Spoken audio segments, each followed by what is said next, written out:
Over the past several months, I've been seeing a ton of speculation and rumors regarding the brand new Nintendo console said to be releasing sometime in 2024. And while there is no official news from Nintendo confirming the release of the console yet, it does appear that we are coming up on that time. So I thought it'd be fun in today's video to talk about everything that I would love to see in the next gen Nintendo. So right out the gate, I'm going to be looking for a major performance upgrade, and I'm talking like PS5 performance. It would be amazing to play in up to 4K resolution in games like Metroid or Legend of Zelda, or even a Luigi's Mansion would just be so much fun. And I would want to see 120 frames per second as well. I'd be willing to sacrifice the mobility of the console as well if we could get that, and just straight up go with a stationary desktop console that you plug into your TV and it doesn't go anywhere with you. But I'm just gonna have to assume that it's gonna be a portable console based on the amazing sales of the Nintendo Switch and other handheld gaming devices that have come from Nintendo in the past. So if that's the case, then I will lower those performance benchmarks and expectations, and let's say I'd love to see 1080p resolution at 120 frames per second in handheld, and it'd be nice to see a performance upgrade if it was in docked mode as well. So with those benchmarks in mind, we're now in line with other powerful handhelds such as the ROG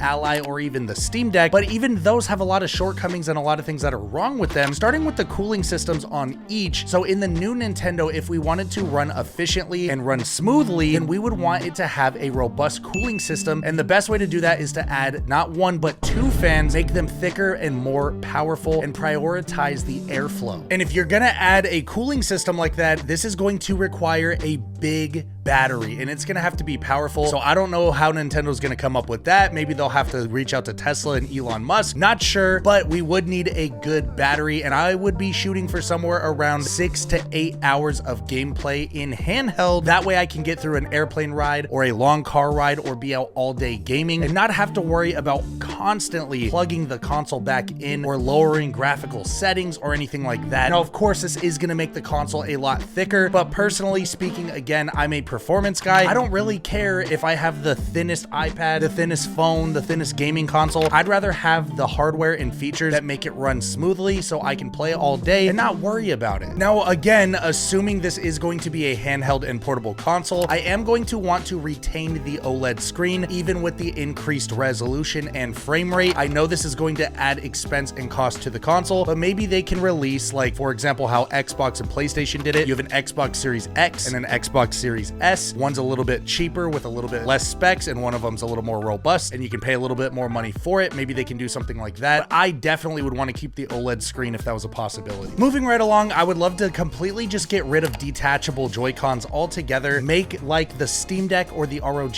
Ally, and just have them built into the body. This allows you to get not only a more robust and thick grip that's a lot more ergonomic and comfortable, but also you don't have to worry about slide rail failures and like the clips detaching and all that type of stuff. It really just has less moving parts, and it's going to be overall a lot better. This is if you add magnetic Hall effect joysticks. This way gamers don't have to open up a brand new console and swap out joysticks and use a soldering iron that they don't know how to use and potentially ruin things. So right out the gate, it would just be really nice to not have to ever even think about stick drift again, or Joy-Cons just detaching, losing them, all that type of stuff. It's just much better to have it built in. Again, under the assumption that this is a portable and handheld device, it would be cool, since we're probably going to get a touchscreen again, to have a built-in stylus. I think that's so much better than putting fingerprints everywhere, and you can be a lot more precise. And then it would give us the ability to have drawing apps or like writing apps and different things like that. I think a built-in stylus like we had in the Nintendo DS would be amazing. Of course, we're going to want stereo front-facing larger speakers so we can hear almost a stereo surround effect while we're gaming in handheld. That would be nice. But also another idea is some official Nintendo AirPods, if you will, that could click in and out of the top of the device. It's going to be thicker, so imagine they can just charge themselves, and when you're on the go, you can just pop them out, just like the AirPods, put them in, and have transparency mode or even noise cancellation. As far as games go, I do want the ability to have game cartridges. I like physical games still, and I do want them to be backwards compatible. So if I want to play my old Switch games, I want the ability to do that. And another thing that's really important to Nintendo gamers is a better player versus player experience. We need a better game chat system like Xbox or PlayStation has, or even add Discord maybe, but I feel like that would just be clunky. So just some type of internal Nintendo chat that would work a lot more smooth for players and give the ability to do a lot more online multiplayer. I know I've heard a lot of Nintendo gamers asking for Call of Duty. I don't know if that's really ever going to be a thing because Nintendo's really in its own category of gaming, which is totally fine to me, but I think more ability to play games like Splatoon and just have that player versus player experience is